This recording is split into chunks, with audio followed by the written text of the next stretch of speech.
Congressional investigations don't stop, even for the Supreme Court. Lisa Page, who just mentioned, one of the FBI agents, has been summoned to appear before Congress. We'll talk about that development next. Plus, we'll continue monitoring the White House as we await the announcement of President Trump's second Supreme Court nominee. Major attempt to reshape the court.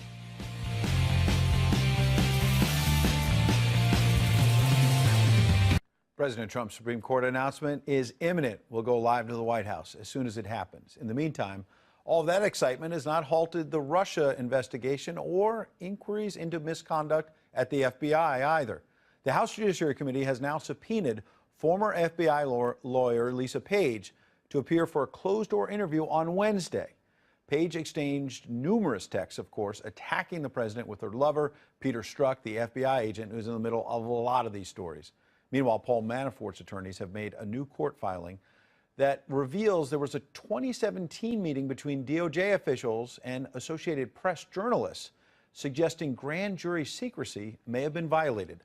Molly Hemingway is a senior editor at The Federalist. She joins us now live. Good to see you, Molly. Great to be here with you. Let's start with Lisa Page. Peter Strzok's already appeared behind closed doors. We expect him, I believe, in public later this week. What do we know about Lisa Page and why she's being brought in? Right. Lisa Page was Andrew McCabe's legal consigliere. She was his trusted confidant, Andrew McCabe being the fired #2 at the FBI. He was fired for not being truthful about his communications with reporters. She was implicated in those, although she was authorized to talk to the reporters. But we have all these texts showing just extreme bias between these two agents as it related to both the Clinton investigations and the Trump investigation. And we do not have good answers from her about exactly what was going on. And so it's a really exciting opportunity that Congress will be asking her the about insurance policy to maybe prevent Donald Trump from being elected president. The idea of a meeting in "quote unquote" Andy's office, long expected, anticipated that meant Andy McCabe, who you mentioned was the #2 at the FBI and Page's boss. And not just that, there were interesting texts about the White House's role in the whole investigation and just the decisions that were made about the use of confidential informants, of which there were many. And there's just so much that remains to be learned about what was going on. She left under pressure, so it's a particularly interesting thing that she left the FBI under pressure, or the DOJ under pressure. Let's talk about Paul Manafort. His legal team has been quite frustrated that he's been thrown in jail before his trial on tax and other charges because of alleged witness tampering. He's now in solitary confinement to protect him because they believe that his lawyers do, that he's going to get beaten up. People think he's a trophy because he was close to President Trump. It's very disturbing and troubling. And now we learned that maybe AP journalists were getting inside information and grand jury secrecy might have been violated. There is a really interesting story about this meeting that the Department of Justice had with these AP reporters, and neither side comes out looking particularly good given the information we have thus far. The DOJ appears to have been sharing information that came out of grand jury proceedings. That's strictly against the rules. But the AP, their argument seems to be, well, we weren't sharing information. We were collecting information from reporters. Well, that violates every journalistic norm if it's true that the Associated Press was sharing information. If they'd become activists or informants, that's not typical behavior for journalists. All right. A lot more digging to come on that story for sure. Molly Hemingway, appreciate your time. Thank you. All right. We're in the final countdown now to President Trump's Supreme Court pick. Stay tuned for the big announcement. A lot of tea leaves pointing to Brett Kavanaugh. We'll see if that pans out. Coming up. Let's turn to the deep state. I want to tell you about two breaking stories that will blow your mind. Trump-hating former FBI lawyer Lisa Page has officially been subpoenaed. She is going to appear before a closed-door congressional hearing this Wednesday. And by the way, after days of legal hedging, Lisa Page's one-time boyfriend, the disgraced Trump-hating FBI agent Peter Strzok, he will testify. You will get to see it before the House Judiciary and Oversight committees. That will be live right here on Fox this Thursday. It will be public. It will be explosive. And, of course, Strzok is the high-ranking agent at the heart of this effort to clear Hillary Clinton of all charges, all while opening up a subsequent witch hunt into Donald Trump and so-called Trump-Russia collusion. So now, this Thursday, also Strzok will be forced to answer for his extreme bias and, more importantly, be forced to answer questions about the culture of the FBI and what role political prejudice played in the FBI's decisions in 2016 and beyond.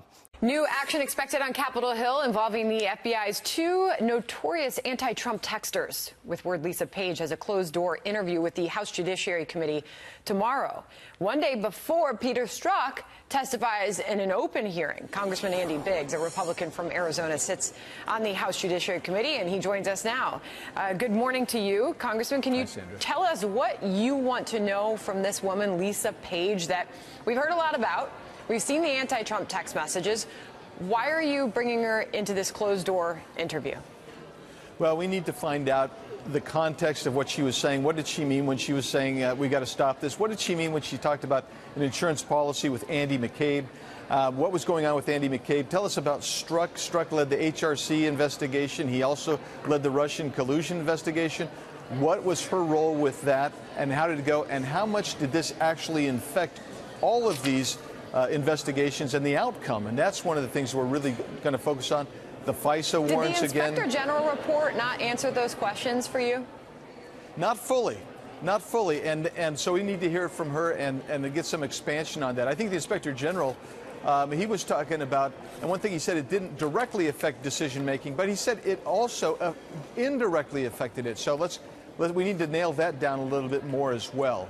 The timeline right there where they were trying to speed up right at the end before the election so they could get something out publicly about Donald Trump before the election, that's of interest. And also recently the media role in the investigation, we need to know about that. And so there's some new things in there that we have not heard before. Do you think she'll answer your questions? Well, Sandra, that's the real rub, because I think that Peter Strzok was extremely well prepared by his counsel and the FBI counsel as well. I imagine Lisa Page is going to be telling us that there's confidentiality, that there's classified information, and I think it's going to be drips and drabs that come out tomorrow. At least I hope so. And to be clear right now, she's voluntarily sitting down? That's my understanding, that she's coming in, and I imagine that she's going to say there's some classified stuff, so we're going to need to come back and have another classified hearing probably as well. Is that already in the works? Not yet. We'll have to wait to the testimony, but I would not be surprised. Okay, so it looks like we might see the same chain of events that we are Peter Strzok, because he first sat down behind closed doors with House members, and now we will see him publicly testify on Thursday. What do you expect from that?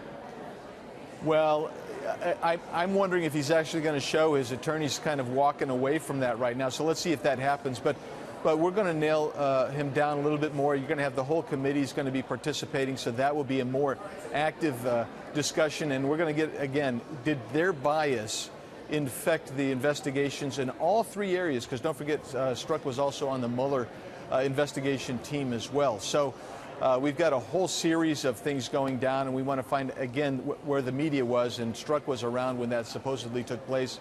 So we need to find out more about that. So what communication was there with Peter Strzok's lawyer that he might not show on Thursday? He said publicly that he feels like it's kind of the fix is in, if you will, that he's not going to get a fair shake necessarily, and so he wasn't sure he was going to bring him in. Okay, so nothing new from what we heard last week from his lawyer. Okay, so right now, are you planning on a hearing on Thursday, and that he'll be there? I'm prepping. I'm prepping my questions, and I know that my colleagues are as well. So we're just assuming he's going to show until we get there, and if he's there, great. If he's not, then we'll have to take the next step. Well, Congressman, the president on Air Force One just tweeted about this. I'm on Air Force One flying to NATO, and he reports that the FBI lovers, Peter Strzok and Page, are getting cold feet on testifying about the rigged witch hunt headed by 13 angry Democrats and people that worked for Obama for 8 years. Total disgrace. The president clearly has a lot of questions as well. Thank you for coming on the program. Hopefully you come back after you hear from both of them. Yeah, thanks, Sandra. Well, this will be a hearing worth watching. FBI agent Peter Strzok back on Capitol Hill this week, testifying before the House Judiciary Committee. About a week ago, Strzok gave closed-door testimony to members of the House Judiciary and Oversight committees. A member of both those committees is my guest now, Darrell Issa, California Republican. Sir, how are you? And good morning to you. Doing fine. What do you think you'll get from Peter Strzok under oath? Well, I think mostly what we're going to be able to ask him directly and in an open hearing is, with those damning words clearly bias is shown in what he said in private communication. How much of that will he own up to in public hearing? Okay, so his attorney is saying put out the transcript of the closed-door hearing. Will that happen?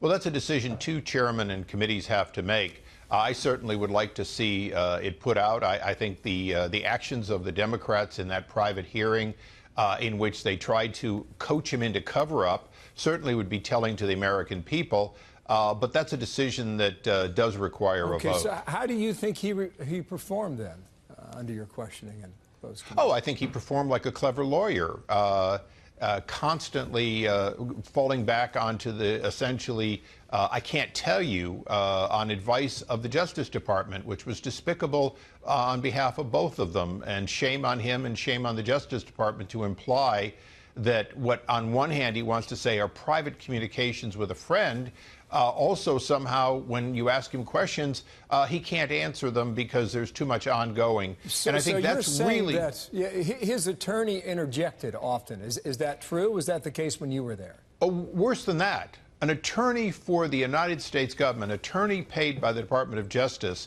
multiple times intervened, and that really bothered us, and it continues to. You know, one of the challenges with the President Trump draining the swamp, is the Department of Justice continues to have a great many of those swamp creatures who haven't changed what they do from the time in which Peter was a leader in trying to make a case against President Trump while he was still a candidate. They're still there, and they're still undermining this administration. Rudy Giuliani is doing a lot of interviews. Apparently Michael Cohen's talked a little bit too. I don't know where he is or where he's going on all this. But here's the former mayor, the president's lawyer, talking about a bias inside the Mueller team. He said this. The reality is that there are biases that have to be explored surrounding Mueller. How you could end up hiring a group of people that are as prejudiced and biased as this group, in their record at least, is extraordinary.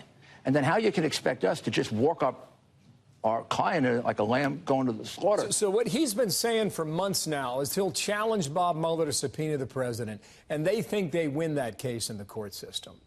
Oh, they absolutely do win the case. What he added yesterday was that give us a factual basis for a crime before we even talk about sitting down for an interview. That was slightly different. Well, this is something that Rudy Giuliani, as mayor and as a prosecutor, uniquely has a capability to do, which is to rise above the clutter that everyone's talking about and ask the big question. What is it going to take after a year and a half for the special prosecutor, for Bob Mueller, to prove that there was a crime directly related to or by the president? He hasn't come close to it. And since his mandate is to investigate a crime, you at least have to find out if the crime existed. And you can't go to the President of the United States in order to establish a crime. It just isn't the way it's done. By the way, it's not the way it's done for senators or House members.